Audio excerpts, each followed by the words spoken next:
ചേട്ടോ ഇത് എങ്ങനെയാണ് ഈ വാഴക്കൊല? ചിലർക്ക് ഇപ്പൊ കർഷകരല്ലാത്തവർക്ക് ഇപ്പൊ ഇത് അറിയില്ല.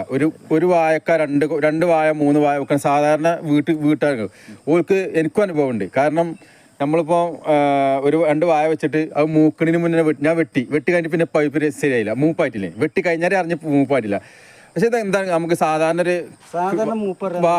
ഒരു വാഴ കൃഷി വാഴ നമുക്ക് അറിയാൻ പറ്റും വെട്ടാൻ കേടില്ലെന്നുണ്ടെങ്കിൽ വാഴക്ക് കേടില്ലെന്നുണ്ടെങ്കിൽ ഈ വാഴ അടിപ്പെടല് ഈ കായത് അത് നമ്മൾ പെടലെന്ന് പറയല്ലേ, പെടല് പറയും. ഈ അടിപ്പെടല് ഈ പെടലിലെ കായ ഉണ്ടല്ലോ അത് നല്ല തുടർത്തല്ല അടിയത്തത് ഏറ്റടിയത്തത് അതൊരു പോയിന്റ് കേട്ടോ. അത് മേലത്തതൊക്കെ അല്ല, അത് അടിയത്തത് ഒക്കെ ആണെങ്കിൽ പിന്നെ മേലത്തൊക്കെ കൺഫേം ആണ്. കേടില്ലാത്ത വാഴയാണ് കേട്ടോ.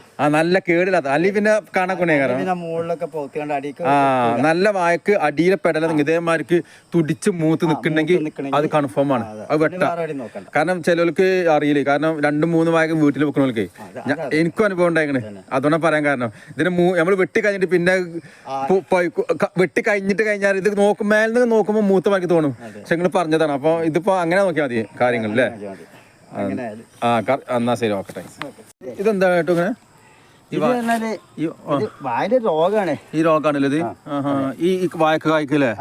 ഇതൊരു നമ്മളൊരു എന്തൊരു കുരുപ്പ് അങ്ങനത്തെ ഒരു ടൈപ്പ് രോഗല്ലേ കായ്ക്ക് ഇങ്ങനെ ഒരു ഇത് വരല്ലേ? മാർക്കറ്റ് പോവില്ലല്ലേ? അപ്പൊ ഈ വയസ്സൊക്കെ ഉണ്ടാവില്ല ഇതിനൊക്കെ ഉണ്ടല്ലോ. ഇതിനങ്ങനല്ലേ? ഇതിങ്ങനെ അങ്ങനെ പകർച്ചയാവില്ല? ഇത് പകർച്ച ചില കൊലക്കുണ്ടാവും. അതെങ്ങനെ എന്താ കാരണം? അതിനെന്ത് മെഡിസിനും കാര്യങ്ങളൊന്നും ഇല്ല? മെഡിസിൻ ഉണ്ട്, നമ്മളത് നോക്കല കൊലക്കായിട്ടൊന്നും നമ്മൾ നോക്കൂല. മൊത്തം ചെലവും വരൂലേ? മൊത്തം അല്ല അങ്ങനെ